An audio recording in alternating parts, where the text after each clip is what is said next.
Hi friends, എല്ലാവർക്കും നമസ്കാരം. ഇന്ന് ഒരു ബ്രേക്ക്ഫാസ്റ്റ് ആയിട്ടോ അല്ലെങ്കിൽ ഒരു സ്നാക്ക് ആയിട്ടൊക്കെ ചെയ്ത് നോക്കാവുന്ന നല്ലൊരു റെസിപ്പി ആയിട്ടാണ് കാണിക്കുന്നത്. അരിയൊന്നും കുതിർത്തരയ്ക്കാതെയും അരിപ്പൊടി ഉപയോഗിക്കാതെയും ഉണ്ടാക്കിയെടുക്കാവുന്ന നല്ല ടേസ്റ്റി ആയിട്ടുള്ളൊരു പൊരിച്ച പത്തിരിയുടെ റെസിപ്പിയാണ്. അപ്പോൾ അതെങ്ങനെയാണ് ചെയ്യാൻ നോക്കാം. അപ്പോൾ അതിന് വേണ്ടിയിട്ടൊരു ബൗളിലേക്ക് ഒരു 2 കപ്പ് റവ ഇട്ട് കൊടുക്കാം. വറുത്ത റവയാട്ടോ എടുത്തിട്ടുള്ളത്. വറുക്കാത്താണെങ്കിൽ ജസ്റ്റ് ഒന്ന് അങ്ങോട്ട് വറുത്തതിന് ശേഷം എടുത്താൽ മതി. എന്നിട്ട് അതിലേക്ക് ആവശ്യത്തിനുള്ള ഉപ്പ് ചേർത്തിട്ട് നന്നായിട്ടൊന്ന് മിക്സ് ചെയ്തെടുക്കാം. ഇനി അതിലേക്ക് നമ്മൾ റവ അളന്നെടുത്തിട്ടുള്ള അതേ കപ്പിലൊരു 1.5 കപ്പ് ചൂടുവെള്ളം ഒഴിച്ചു കൊടുക്കാം. ചൂടുവെള്ളം എന്ന് പറയുമ്പോൾ അത്യാവശ്യം നല്ല ചൂടുള്ള വെള്ളം തന്നെയാണ് ചേർത്തിട്ടുള്ളത്. എന്നിട്ട് ആ വെള്ളം റവയുടെ എല്ലാ ഭാഗത്തേക്കും ആവുന്ന രീതിയിൽ അതുപോലെ ഒന്ന് അങ്ങോട്ട് പാത്രം ചുറ്റിച്ചതിന് ശേഷം അത് നമുക്കൊരു 10 മിനിറ്റ് ഒന്ന് അടച്ചു വെച്ച് മാറ്റി വയ്ക്കാം. അപ്പോഴേക്കും വെള്ളമൊക്കെ ഒന്ന് വലിച്ചെടുത്തിട്ട് റവ നന്നായിട്ടൊന്ന് കുതിർന്ന് വന്നോളും. ഇനി ഇതിന് വേണ്ടിയിട്ട് കുറച്ച് സാധനങ്ങളൊക്കെ ഒന്ന് ചതച്ചെടുക്കണം. അപ്പോൾ ഒരു മിക്സി ജാറിലേക്ക് ആദ്യം ഒരു 3/4 കപ്പ് നാളികേരം ചിരകിയതും, ഒരു 5-6 ചെറിയ ഉള്ളിയും, 1.5 ടീസ്പൂൺ ചെറിയ ജീരകവും, 1/2 ടീസ്പൂൺ പെരിഞ്ജീരകം ചേർത്തിട്ട് എല്ലാം കൂട്ടിയിട്ട് ഇതുപോലെ നന്നായിട്ടൊന്ന് ചതച്ചെടുക്കാം. ഒരുപാട് അങ്ങോട്ട് അരഞ്ഞു പോണ്ട, ഈ ഒരു പരുവത്തിലും ചതച്ചെടുത്താൽ മതി. എന്നിട്ട് അതൊരു സൈഡിലേക്ക് മാറ്റി വയ്ക്കാം. ഇപ്പം റവ ആ വെള്ളമൊക്കെ വലിച്ചെടുത്തിട്ട് ഇതുപോലെ നല്ല കട്ടിയായിട്ട് വന്നിട്ടുണ്ട്. ഇനി നമുക്കതൊന്ന് കുഴച്ചെടുക്കണം. ഈ സമയത്ത് അത്യാവശ്യം നല്ല ചൂടുണ്ടാവും. അപ്പോൾ ഇതുപോലെ കുറേശ്ശെ വെള്ളം ഒഴിച്ചിട്ട് കുഴച്ചെടുക്കാം. വെള്ളം എന്ന് പറയുമ്പോൾ ചെറിയ ചൂടുള്ള വെള്ളമാട്ടോ ചേർത്തിട്ടുള്ളത്. ഒരുപാട് കുഴഞ്ഞു പോവാതെ ഏകദേശം നമ്മുടെ ചപ്പാത്തി മാവിൻ്റെ ആ ഒരു പരുവത്തിലൊക്കെയാണ് ഈ ഒരു മാവ് വേണ്ടത്. അപ്പോൾ വെള്ളം കുറച്ചായിട്ട് തന്നെ ചേർത്തിട്ട് കുഴച്ചെടുത്താൽ മതി. വെള്ളം കൂടിക്കഴിഞ്ഞാൽ നമ്മളിത് വറുത്തെടുക്കുമ്പോൾ അതിൽ നന്നായിട്ട് എണ്ണ കുടിക്കും. ഇവിടെ ഇപ്പോൾ ആദ്യം ചേർത്ത് കൂടാതെ ഇപ്പോൾ നമ്മൾ ഏകദേശം ഒരു കപ്പോളം വെള്ളം കൂടി ചേർത്ത് കൊടുത്തിട്ടുണ്ട്. എന്നിട്ട് ഈ ഒരു രീതിയിലൊന്ന് കുഴച്ചെടുക്കുക.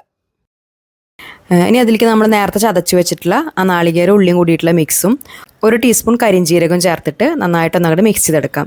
കരിഞ്ജീരകം ചേർക്കുമ്പോൾ പത്തിരിക്ക് നല്ലൊരു ടേസ്റ്റ് കിട്ടും. നന്നായിട്ട് അങ്ങോട്ട് കുഴച്ചെടുക്കാം. ഈ സമയത്ത് അതിലേക്ക് 1 ടീസ്പൂൺ വെളിച്ചെണ്ണയും കൂടി ചേർത്ത് കൊടുക്കുന്നുണ്ട്. അതിനുശേഷം 1-2 മിനിറ്റും കൂടി നന്നായിട്ട് അതൊന്ന് കുഴച്ച് മയപ്പെടുത്തിയെടുക്കുക. ഇപ്പം നമ്മുടെ പത്തിരിയുടെ മാവ് റെഡി ആയിട്ടുണ്ട്.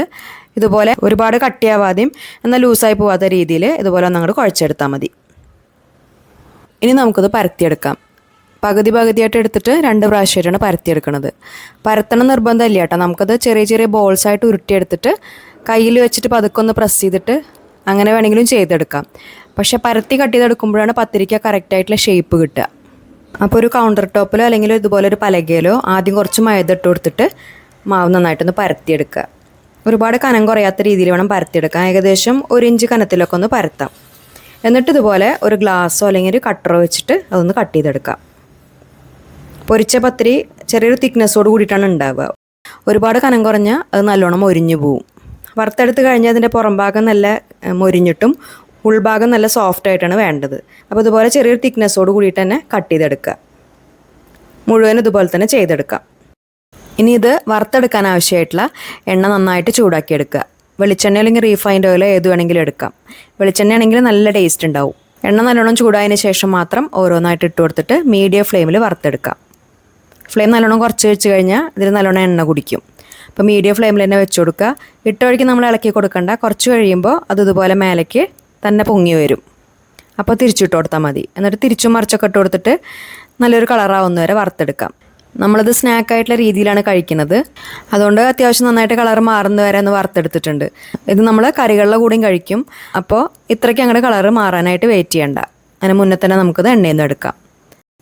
എന്നിട്ട് പിന്നെ എടുക്കുന്ന സമയത്ത് ഫ്ലെയിം ഒന്ന് കൂട്ടി വെച്ചിട്ട് എടുത്താൽ മതി. എണ്ണ കുടിച്ചിട്ടുണ്ടെങ്കിൽ അപ്പോൾ അത് അങ്ങോട്ട് പൊക്കോളും. ബാക്കിയുള്ളതും ഇതുപോലെ തന്നെ വറുത്തെടുക്കാം. നല്ല ടേസ്റ്റാണ് കഴിക്കാൻ. അരി അരച്ചും അരിപ്പൊടി വെച്ചിട്ടൊക്കെ ചെയ്യുന്ന രീതിയിൽ തന്നെ നല്ല ടേസ്റ്റാണ് കഴിക്കാൻ. രാവിലെ ആയാലും വൈകുന്നേരം ആയാലും നമുക്കതൊരു അരമണിക്കൂറിൻ്റെ ഉള്ളിലൊക്കെ റെഡിയാക്കി എടുക്കാൻ പറ്റും. ചായയുടെ കൂടെ അങ്ങനെ വെറുതെ കഴിക്കാനും അതുപോലെ നോൺ വെജ് കറികളുടെ കൂടെയും മസാലക്കറികളിലൊക്കെ കൂടെ നല്ല ടേസ്റ്റാണ്. അപ്പോൾ ഈ റവ വെച്ചിട്ടുള്ള പൊരിച്ച പത്തിരി എല്ലാവർക്കും ഇഷ്ടമായി എന്ന് വിചാരിക്കുന്നു. ഈ രീതിയിൽ ചെയ്യാത്തവരുണ്ടെങ്കിൽ എന്തായാലും ഒന്ന് ഉണ്ടാക്കി നോക്കിയിട്ട് ഫീഡ്ബാക്സൊക്കെ മറക്കാതെ അറിയിക്കുക. പിന്നെ വീഡിയോ നിങ്ങൾക്ക് ഇഷ്ടപ്പെട്ടാൽ ലൈക്ക് ചെയ്യുക. ഫ്രണ്ട്സിനും ഫാമിലിക്കും വീഡിയോ ഷെയർ ചെയ്ത് കൊടുക്കുക. അതുപോലെ നമ്മുടെ ചാനൽ സബ്സ്ക്രൈബ് ചെയ്യാതെ കാണുന്നവരുണ്ടെങ്കിൽ മറക്കാതെ ഒന്ന് സബ്സ്ക്രൈബ് ചെയ്ത് സപ്പോർട്ട് ചെയ്യുക. അപ്പോൾ നല്ലൊരു റെസിപ്പി വീഡിയോ ആയിട്ട് ഇനി വീണ്ടും കാണാം. താങ്ക്